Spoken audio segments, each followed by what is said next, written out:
कुछ ऐसे स्टॉक्स हैं जिनके बारे में हमारे दर्शक भी जानना चाहते होंगे और जहां पर बहुत तेज़ गिरावट है और लोग ये सोच रहे होंगे कि क्या सपोर्ट मिल गया आज गिरावट के बाद, कब ये क्या ये बिकवाली थम गई। हम बात कर रहे हैं जो कच्चे तेल के इम्पैक्ट वाले जो स्टॉक्स हैं। ओएनजीसी देखिए 13% नीचे है। अगर हम ऑयल इंडिया की बात करें तो वहाँ पर भी इस वक्त 15% के आसपास की भारी भरकम गिरावट आ गई है और दिन के निचले स्तरों के आसपास ये ट्रेड कर रहा है। अगर किसी की मान लीजिए ट्रेडिंग पोजीशन हो इस सीरीज की, सपोर्ट लेवल आपको कहां दिख रहे हैं और स्टॉप लॉस कहां लगा के चलें? थोड़ी सावधानी तो बरतनी पड़ेगी क्योंकि ऑयल इंडिया और ओएनजीसी इनको सरकार के फैसले से, एक्सपोर्ट ड्यूटी बढ़ाने के फैसले से चोट ज़्यादा पहुंचने वाली है और ये पिटाई भी हो रही है स्टॉक्स की। जरा इनके आप स्टॉप लॉसेस बता दीजिए हमारे दर्शकों को। पहले ओएनजीसी की स्पेसिफिकली बात करें, अगर ओएनजीसी का आज डेटा देखें तो ओएनजीसी में आज हेवी शॉर्ट बिल्टअप हुआ है। स्टॉक लगभग 12 से 13% डाउन और 50% से ओपन टेस्ट बढ़ा है, तो इंडिकेट कर रहा है कि सीरीज के शुरुआत में ही फ्रेश शॉर्ट बिल्टअप हुआ है। और जनरली जब ये भी होता है, एक शॉर्ट टर्म वोलेटिलिटी रहती है, जो मोमेंटम है वो कंटिन्यू होता है। तो मेरा मानना है और लोअर लेवल्स देखने मिल सकते हैं। 129 का जो एक लेवल एक अच्छा सपोर्ट है, आई थिंक अगर वो ब्रेक होता है तो और गिरावट देखने मिल सकती है। तो मेरा मानना है ओएनजीसी में अगर ट्रेडर्स का पोजीशन है तो अभी एक एग्जिट की सलाह दूंगा, बिकॉज जिस तरीके से मोमेंटम है, स्टॉक अभी भी अपने दिन के निचले स्तरों पे है। सेकंड हाफ में और गिरावट इंटेंसिफाई हो सकती है। तो ओएनजीसी और ऑयल इंडिया दोनों से करंट लेवल्स पे एग्जिट की सलाह रहेगी। ऑयल इंडिया की स्पेसिफिकली बात करें, उसमें जो 210 का लेवल एक अच्छा सपोर्ट जोन है, पर जिस तरीके से वोलेटिलिटी है, मेरा मानना है कि वो लेवल भी ब्रेक होते हुए देखने मिल सकता है। तो दोनों काउंटर से एग्जिट की सलाह दूंगा। रिलायंस हालांकि पॉजिटिव लग रहा है। रिलायंस में अगर देखें, रिलायंस में भला गिरावट आई है, बट रिलायंस में 2400 का लेवल स्ट्रॉन्ग सपोर्ट जोन है।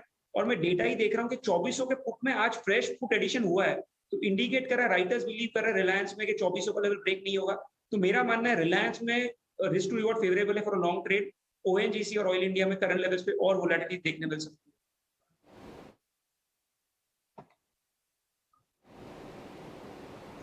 ठीक है, ओएनजीसी को लेकर ये व्यू। लेकिन सौरभ, एक और चीज़ आपसे समझना चाहेंगे। हमने देखा है कि अगर हम ओएनजीसी की बात करें तो काफ़ी समय से हमने देखा है कि ये एक दायरे में रहा है। शेयर 140 रुपये से 90 रुपये के, 190 रुपये के बीच में, 50 रुपये के आसपास का दायरा रहा है। अब अपने दायरे के निचले रेंज पर है।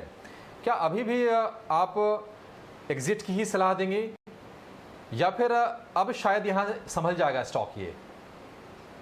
सी जनरली कोई स्टॉक अपने सपोर्ट जोन के आसपास आता है तो एक वहां पे जनरली कंसोलिडेशन होता है, और अगर वहां पे एक बेस बनता है तो स्टॉक में रैली आती है। जिस तरीके से लेवल को ब्रेक कर रहा है, 130 का लेवल है जो प्रीवियस हफ्ते का भी सपोर्ट है और प्रीवियस स्विंग लो भी है, आई थिंक वो एक अहम सपोर्ट है जो वेट एंड वॉच करना रहेगा। अगर वो ब्रेक होता है तो मेरा मानना है कि एक शॉर्ट टर्म वोलेटिलिटी, एक short term down trend ONGC में कंटिन्यू हो सकता है। तो आई थिंक ट्रेडर्स के लिए वेट एंड वॉच रहेगा, बिकॉज स्टॉक ऑलरेडी इतना गिर गया है और 130 के लेवल के आसपास ही है। तो ओवरनाइट पोजीशन लेके जाना, बिकॉज 2 दिनों की छुट्टी है, रिस्की रहेगा। तो आई थिंक करंट लेवल्स पे जो भी उनकी पोजीशन है एग्जिट की सलाह रहेगी। मंडे को या नेक्स्ट वीक में अगर 130 के आसपास बेस बना के ऊपर जाता है तो एक छोटे स्टॉक लॉस से वापस फ्रेश पोजीशन बनाने की राय होगी। पर अभी करंट लेवल्स पे आई थिंक ओवरनाइट लेके जाना और रिस्की हो सकता है।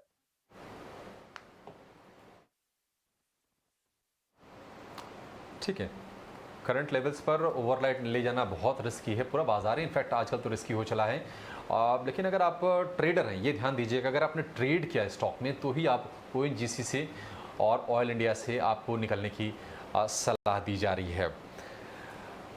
चलिए कुछ और स्टॉक्स पर राय लेते हैं। अब कुछ खबर ऐसी है जहां पर आज, जिनके चलते आज स्टॉक्स फोकस में है। हालांकि बाजार कमज़ोर है तो खबरों का भी बहुत सहारा तो नहीं मिल पा रहा है। लेकिन आईआरबी इंफ्रा से शुरुआत करेंगे सौरभ। कंपनी को एक प्रोजेक्ट के लिए कंप्लीशन सर्टिफिकेट मिला है और हमने देखा है कि पिछले कुछ समय से ये शेयर रेकमेंड हुआ है, क्योंकि निचले स्तरों से हमने देखा है कि 180 रुपये के आसपास तक गिरा था। उसके बाद थोड़ी सी स्ट्रेंथ इसमें लौटी है। इसके चार्ट आपको कैसे लग रहे हैं और क्या इसमें आप लॉन्ग इनिशिएट करने की सलाह देंगे और जिसके पास हैं वो क्या करें? आईआरबी इंफ्रा की स्पेसिफिकली बात करें तो इस स्टॉक को अगर हम देखें तो इसके लॉन्ग टर्म चार्ट पे 190 का लेवल एक स्ट्रॉन्ग सपोर्ट जोन है। पिछले एक साल में भी स्टॉक में लगभग 3 बार यही लेवल से बाउंस बैक दिया है। तो मेरा मानना है इस गिरावट में रिस्क टू रिवॉर्ड फेवरेबल है फॉर लॉन्ग ट्रेड, बिकॉज अभी अपने लोअर रेंज के पास है और स्टॉप लॉस छोटा सा है। तो 190 के स्टॉप लॉस से लॉन्ग पोजीशन बनाई जा सकती है। मेरा मानना है ऑन द अपसाइड 225 के लेवल जो इसका 200 डे मूविंग एवरेज है, वहां तक एक तेजी इस स्टॉक में देखने मिल सकती है। तो करंट लेवल से मेरे stop loss 190 and target of 225, एक लॉन्ग पोजीशन बनाई जा सकती है। 。 । । । । । । । । । । । । । । । । । । । । । । । । । । । । । । । । । । । । । । । । । । । । । 。 ठीक है, ओएनजीसी को लेकर ये व्यू। लेकिन सौरभ, एक और चीज़ आपसे समझना चाहेंगे। हमने देखा है कि ठीक है, आईआरबी इंफ्रा में करंट लेवल पर लॉन्ग पोजीशन बनाई जा सकती है 220 रुपए के लक्ष्य के लिए। लेकिन चलिए अब सौरभ से जानेंगे